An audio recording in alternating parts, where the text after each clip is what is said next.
everybody's doing well. So I'm just getting ready to do my next cash stuffing video, and I had a couple questions on my channel about Canadian money, and I looked through, like, there's videos out there, but not from many of us cash budgeters. Oh, of course we'll have a cat helper, right? That's just how it's gonna be. There's just gonna be cats present. Anyway, so I kind of went through, I had some questions about the new polymer money as well. So I kind of went on a research to see if I could find some information about Canadian money and our new series. So about 10 years ago, we switched over to these polymer banknotes, and I just wanted to talk about them and kind of how they differ from American money. So I don't have any American money. Hopefully soon, hopefully when the borders open, we'll be heading down to Disneyland shortly. But anyway, I've got Disneyland on my brain today. So I just kind of wanted to go through kind of our series. So this series of money actually came out in 2011. It is called the Polymer series. So Canada is one of 20 countries that does use the polymer banknotes. Some countries still use the paper banknotes. So anyway, basically back in 1858, Canada developed its own system of money. Prior to that, Canada shared a system with England, and it was based on the British pound, which was related to the value of gold. So at that point, it was decided that Canadian money would be the only legal currency. At first, it did vary between provinces, and then it was made universal around that time. So anyway, so there's been a few different series of money. This is currently the series that we are using.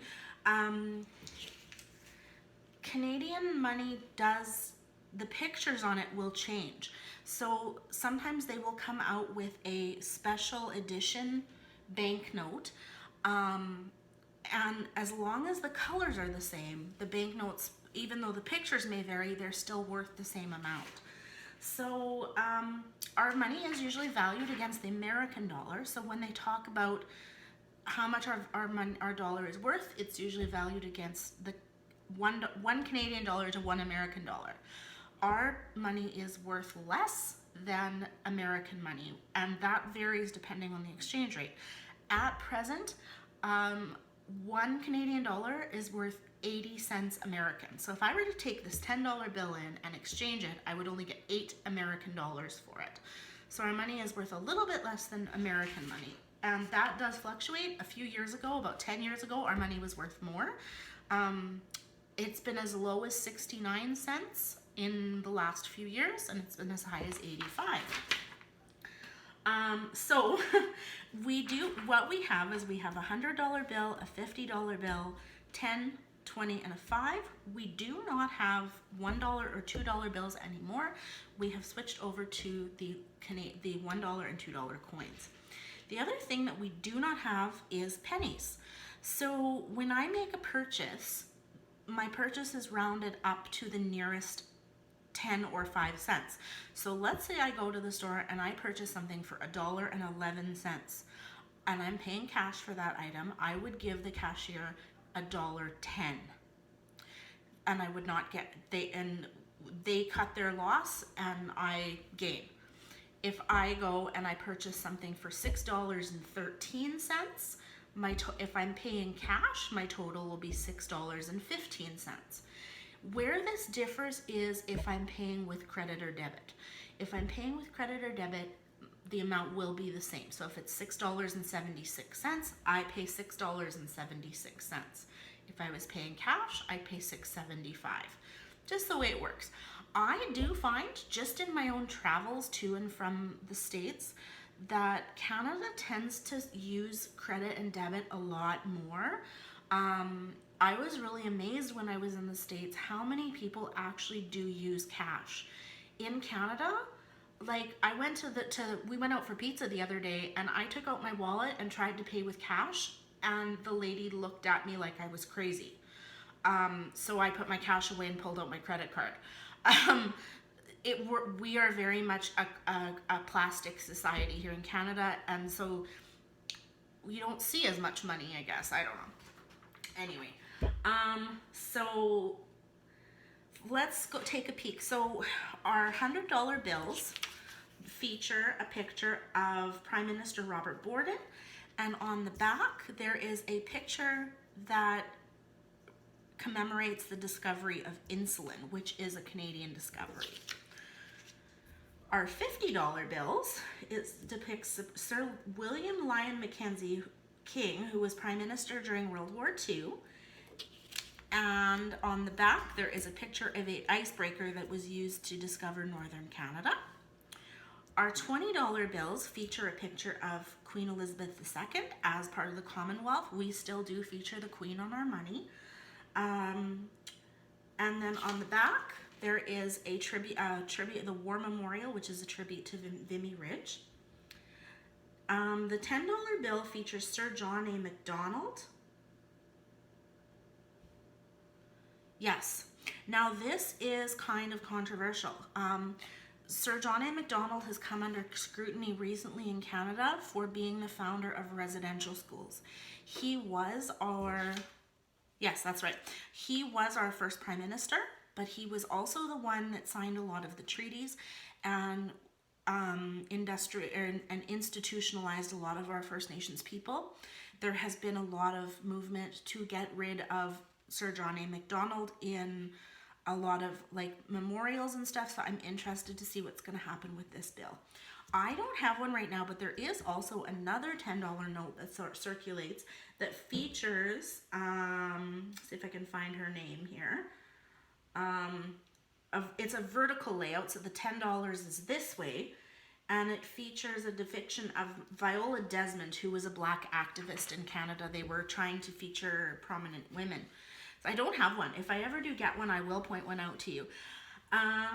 Then the $5 bill features, oh, sorry, and then on the $10 bill is a picture of the Canadian Pacific Railway, which Sir John A. Macdonald was famous. This was what united Canada, which brought our nation together. Without the CPR, the Canadian Pacific Railway, we're not, you know, who knows what would have happened with our country. So the $5 bill features Sir Wilfrid Laurier, who was the first French-Canadian Prime Minister. And on the back is a picture of the Canada arm. Okay, so boring part is over.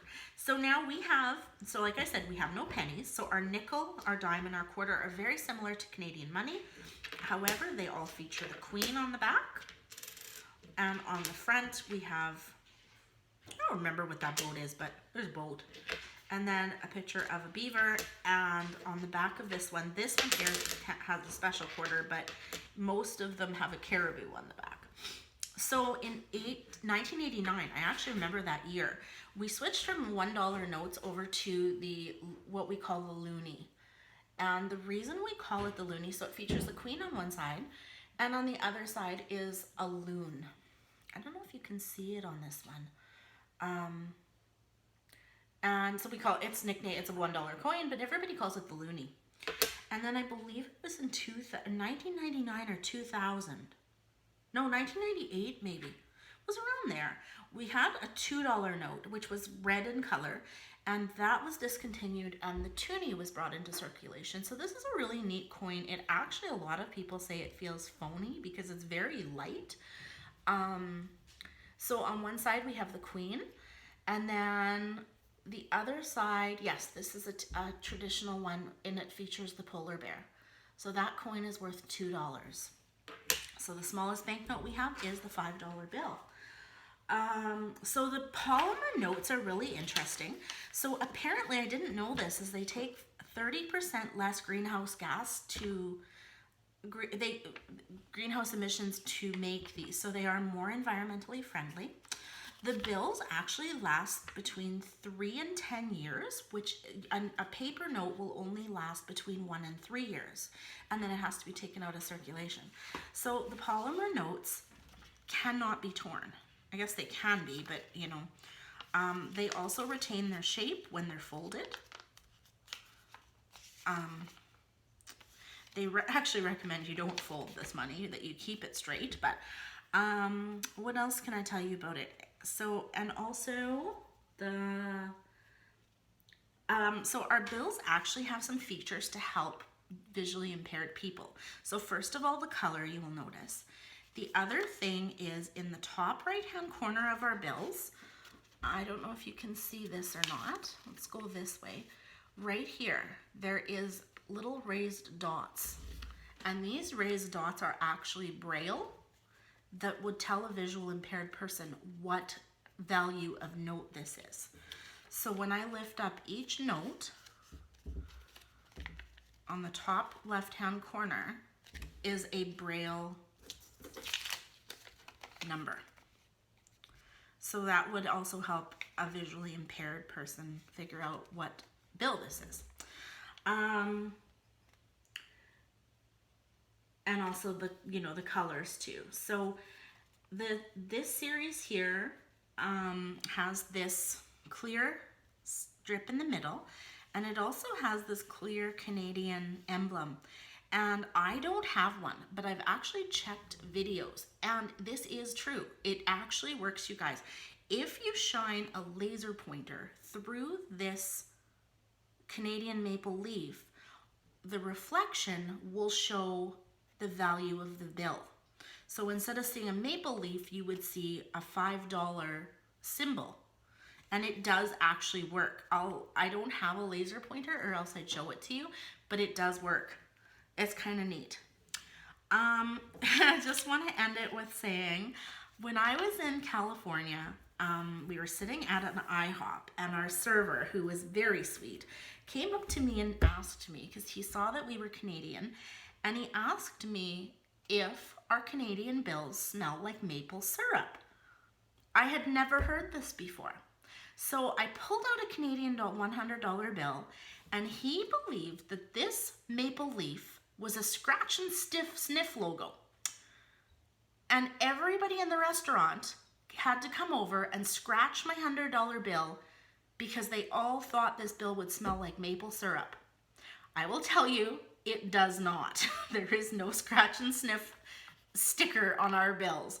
So anyway, I got home and I researched this, and sure enough, a lot of Americans do believe that our $100 bills smell like maple syrup. They don't. If you ever want to try one, I don't know, find a $100 bill and try it, but they smell like nothing. Maybe a dirty wallet or something, but anyway, guys, that is kind of an overview of Canadian money. I'm really enjoying my cash budgeting system. I'm enjoying the community, and thank you guys so much for coming along and supporting me through this. We'll talk to you soon. Bye-bye.